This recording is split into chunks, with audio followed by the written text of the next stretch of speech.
Kapag ka ganito kasarap ang almusal mo sa umaga, ay siguradong buo na yung araw mo kahit hindi mo siya makita. Grabe, pagkasarap naman kasi talaga. Ngayong araw mga ate, samahan nyo nga akong gumawa ng tinapa. Kagabi kasi tinanong ko yung mga kasama ko sa bahay kung ano yung gusto nilang ulamin ng almusal. Nagke-crave nga daw sila sa tinapang bangus. At dahil wala namang nagtitinda ng tinapang bangus dito sa amin, kaya naisip ko bakit hindi na lang ako yung gumawa. Sakto din kasi meron kaming bangus sa ref. Kaso nga lang mga ate, ito hindi pa boneless. Kaya naman ito, ibo-boneless ko muna bago natin siya gawing tinapa. Masarap kasing kumain ng bangus kapag subo ka na lang ng subo at wala ng tinik. Napakadami pa naman na itong tinik. Kaya lang kapag boneless na talaga yung bangus, una-unahan na lang kayo. Kapag babagal-bagal kang kumain, wala ka talagang aabutan dito. Masarap kasi ang isdang bangus, kaya lang matinik talaga siya. Ang ganda nga rin ng nabili kong bangus na to mga ate, dahil tingnan nyo ang kapal ng tiyan yan. Pinangalanan ko na nga ito mga ate, kaya akin lang yan. Eme, walang ganon! At eto nga mga ate, malapit na nga rin tayo matapos ditong mag-boneless. Sanay nga akong mag-debone mga ate dahil ito yung dati kong trabaho. After natin ma-boneless yung bangus, sinugasan ko na rin yan. At nag-prepare na ako dito ng lagay na may tubig at asin. Kung wala kayong asin mga ate, pwede naman yung salt. Ibababad nga natin yan dyan at least 30 minutes. Pagkatapos nagpakulo na rin ako dito ng tubig. At syempre masarap ang tinapa kapag merong mga kasamang gulay. Meron tayo ditong talbos ng kamote, talong at okra. Sa kapal ng talbos ng kamote mga ate, ganito lang karami nakuha nating talbos. Kumukulo na nga rin pala itong pinakuluan nating tubig. Kaya inilagay ko na dyan yung binabad nating bangus. Tapos itong okra, ibinabaw ko na rin dito sa sinaing ko. After 15 minutes sa pagpapakulo dito sa bangus, ito't hinango ko na din. Pagpasensyahan nyo na, nalaglag yung ulo niya. Bali, kailangan nga natin yan i-air dry dyan, kaya nilagyan ko lang siya ng electric pan. At dito mga ate, nagpe-prepare lang ako ng pampausok natin. Gagamit nga pala ako dito ng tea. At dito mga ate, kung wala kayong tea, pwede yung tsaa. Naglagay na rin pala ako dito ng asukal na pula. Bali, pinag-mix-mix ko nga lang ito para mag-mix-mix sila. Tapos ay inilagay ko na nga yung sapin ng steamer. Bali, dito nga natin siya pauusukan. Mga 30 minutes nga natin ditong pauusukan yan. After 15 minutes, ganyan na yung itsura niya. Diba ang ganda? Kala mo'y kinulayan. At after 30 minutes, mas lalong ang gaganda yung kulay nito. Okay na yan mga ate, pwede na siyang ipirito. Pero bago yun ay magpipirito muna tayo dito ng mga talong. Ganitong klaseng pagluto nga yung ginagawa ko sa talong mga ate, yung maitim-itim na. After maluto ng talong, isinunod ko na nga dito yung ginawa nating tinapang bangus. Akala ko dati mahirap gumawa ng tinapa, madali lang din naman pala. Bali, hindi nga pala ito yung unang paggawa ko nito dahil dati nakapagluto na rin tayo nito. At sabi ko nga kay Ate Kat, gumawa na siya ng sausawan namin. Kalamansi at bagoong na isda lang to. Syempre nilagyan ng sili para may laban. At eto na nga yung almusal natin ngayon. Nagrabe lang kapag kaganito yung almusal mo, siguradong buo na yung araw mo kahit di mo siya makita. Diyos ko mga ate, tingnan nyo naman yung tiyan ng bangus, parang jelly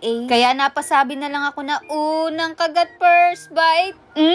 Ang sarap. Pagdating talaga sa bangus, yung tiyan talaga yung pinaka-paborito ko dyan. Kalimutan ko na nga kayong ayain mga ate, kaya tara kain tayo. Bali yung talbos ng kamote pala mga ate ay pinirito ko yan at nilagyan ko ng kaunting patis. Sana lang mga ate, wag nyo itong mapapanood ng hating gabi dahil siguradong gugutumin kayo. Grabe, ang sarap talaga nito. At siguradong healthy na, masustansya pa. In fairness dito sa tinapang bangus natin, ang sarap din niya mga ate at malasa. Itong ang si Ate Kat nyo, enjoy na naman dito yung pagkain. Ang sarap naman kasi talaga ng mga ganitong klaseng pagkain. Simple lang pero siguradong mapaparami yung kain nyo. At dahil na-enjoy na naman namin dito yung pagkain, kaya ayun, craving certified na may mag-ate.